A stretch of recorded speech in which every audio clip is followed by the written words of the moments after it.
Hey guys, if you have something to do, if you're on a tight schedule, you might want to wait and watch this video a little bit later because this one might be a little bit long and a little bit more in depth.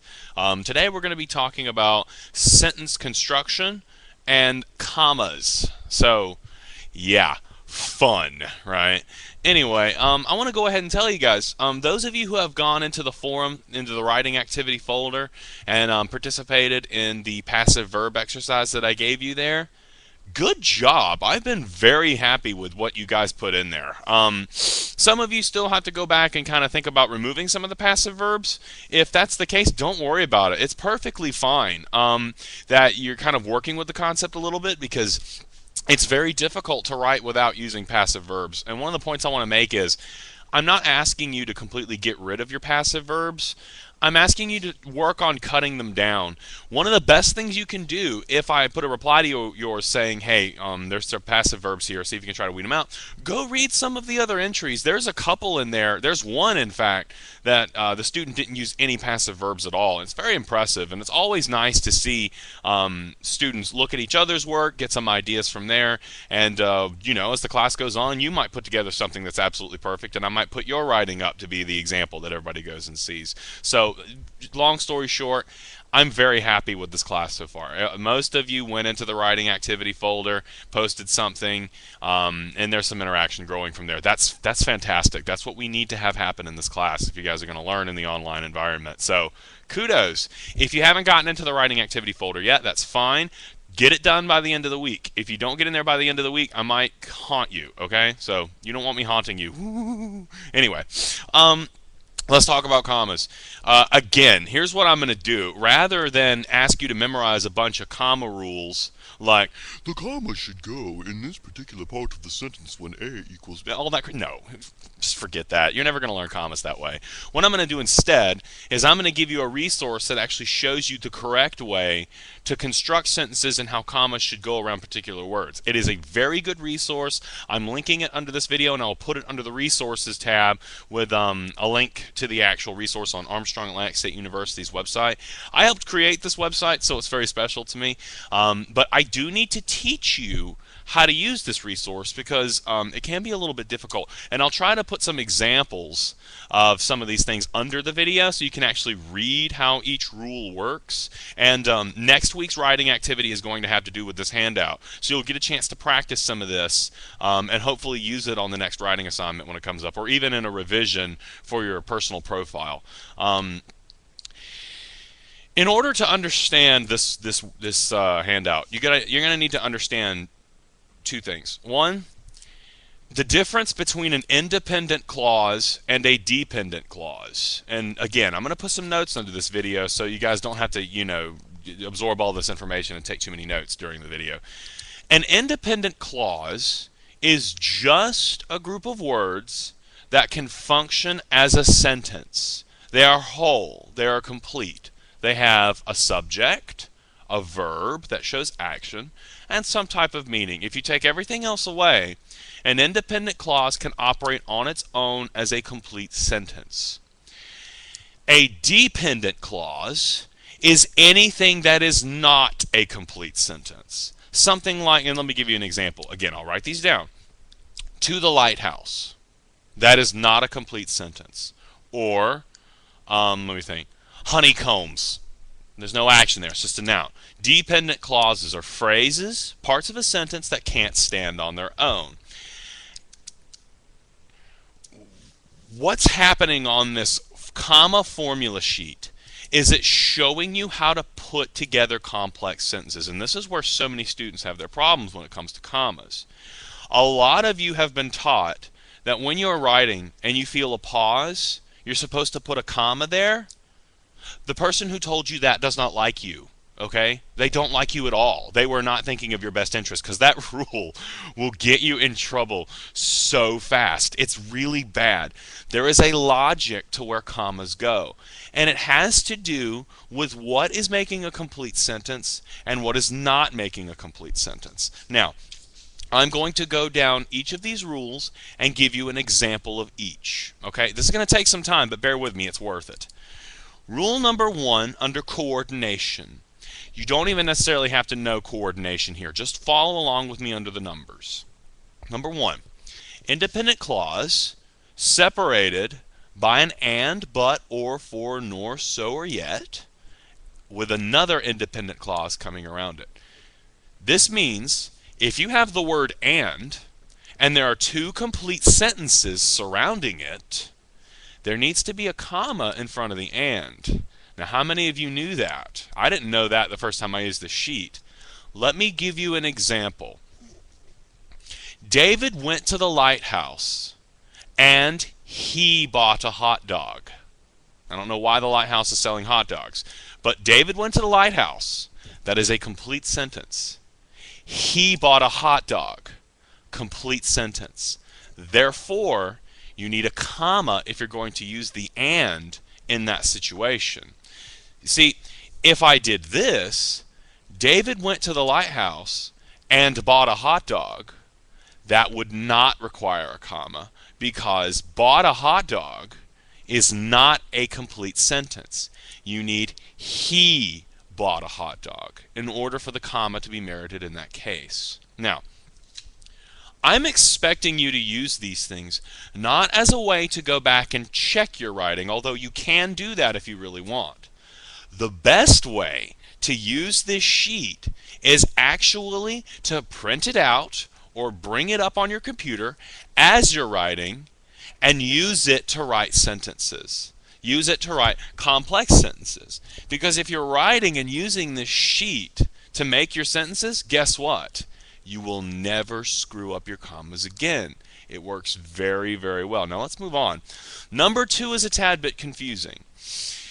What's happening here is it's showing you how to use a semicolon. Okay, I know probably a lot of you just gasped at that. Semicolon? I know, it's terrifying. Semicolons are actually not as difficult to use as you might think. All a semicolon really does is it separates two sentences. Basically, you can always use a period instead of a semicolon. So why do we use a semicolon if they can always use a period instead? Now, there are some cases where you do complex lists with semicolons. I'm not even going to worry about that because it's such a crazy rule that I wouldn't even talk about it till you're in like English 1101 or something like that. But here's a case where you'd use a semicolon like this. David went to the lighthouse. He bought a hot dog. Now, when I use a semicolon to separate those two sentences out, it's implying that I bought the hot dog at the lighthouse instead of like I bought it somewhere else. The real wisdom here is that you really technically never even need to use a semicolon. But when you do, if you do, make sure there are two complete sentences surrounding it or you have made an error. And I'll tell you what those errors are in a bit. I might even do it in a different video depending how long this takes. Let's move on to rule number 3. Rule number 3. Same thing as rule number 1. We have two independent clauses, but take a very close look at what's separating them. Consequently, furthermore, however, moreover, therefore, nevertheless. These are the same types of words as and, but, or, for, nor, so, and yet, but they're fancy. They do a little bit more than what those original words. They have a more complex relationship. When you use these words to separate two complete sentences, you use a semicolon and a comma with the word. Again, the reason I like this sheet is you don't really need to know why you do that. You just know that's what you do, and you can build sentences like that. Let's do an example. David went to the lighthouse. Therefore, he bought a hot dog. You would punctuate that semicolon, comma. And therefore is actually doing something a little bit different there, isn't it? It's saying that I bought that hot dog because I went to the lighthouse. I don't know where this lighthouse is, but I really want to go, personally. Anyway, so that's that format. These are the easy ones. Coordination, you can almost always get these commas and semicolons right if you're writing with this sheet. It's a little basic, but it works. I would encourage you, when you're writing your assignments, bring this sheet out and sprinkle some of these sentences into your writing. It makes you look really smart because you're using these more complex forms of punctuation. You're using complex sentence structures, and it just makes you really look like you know what you're doing. Now, on to my favorite part of the sheet. We go down to the next section. This is called subordination. Again, technically you don't have to know what subordination means. You just need to know how these rules work. Follow me with number one. Number one, independent clause with after, although, because, if, since, when, as, and before, followed by a dependent clause. If you'll remember, a dependent clause is an incomplete sentence, but let me give you an example of this in action, and it'll probably make a little bit more sense because there's an odd trick here. Independent clause in the beginning. David went to the lighthouse after he bought a hot dog. That might confuse you a little bit. Now, let me go ahead and say this. David went to the lighthouse after he bought a hot dog. Requires no comma. There is no comma needed in that sentence when we use this structure. Now, some of you might be saying, wait a minute, Mr. Bailey. He bought a hot dog. That's a complete sentence. And yeah, it confused the crap out of me the first time I used this sheet too. So I'm right there with you. But let me explain. He bought a hot dog is indeed a complete sentence.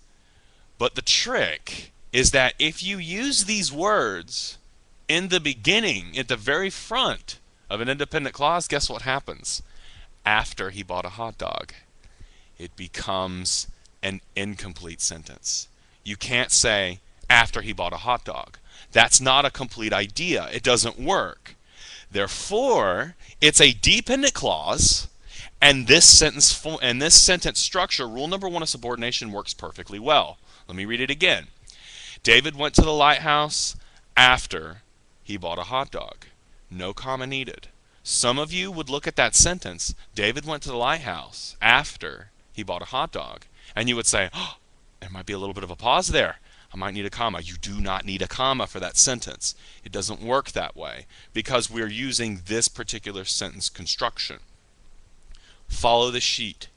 It will bail you out every time. Write with it. And here's the thing. I want you to have this sheet by your side. I want you to write with this stuff in mind. And what's going to happen is you're going to memorize this stuff just because you use it so much. It's like a writing calculator. If you know how these structures work and you use it over and over again, eventually it just will lodge in your brain, I promise. So use this. Use this to write really good sentences that make grammatical sense, and that logic will just lodge right in your brain. All right? And here's the last rule. After, although, as, because, when, if, since at the beginning of the sentence, with a dependent clause, same rule. If it has that word in the beginning of it, it becomes a dependent clause, comma, independent clause, complete sentence. Let me give you an example of this one. After David bought a hot dog, still works. After David bought a hot dog, he went to the lighthouse. After David bought a hot dog, comma, he went to the lighthouse. All right, makes sense, guys. That one is the comma rule that I see screwed up the most. Now let me give you some definitions here, and I'll conclude this lecture. I want you to understand what the sentence faults are, and you can understand the sentence faults in relation to this sheet. The first one is the fragment.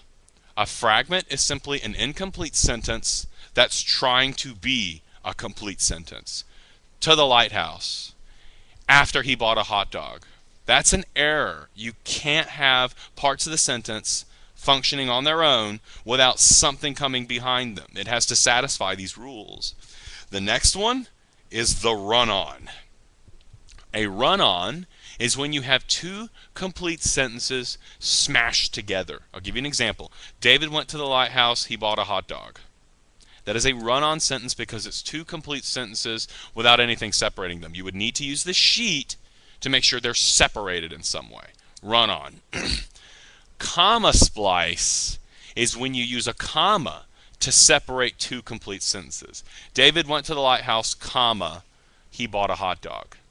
That's not right either. You need a period or a semicolon or one of these sentence structures to make that sentence correct. Those are the three errors you need to know. Now, I want you to watch this video really twice if you can, looking at this formula sheet, because I've given you a lot of information here. Write the sentences down.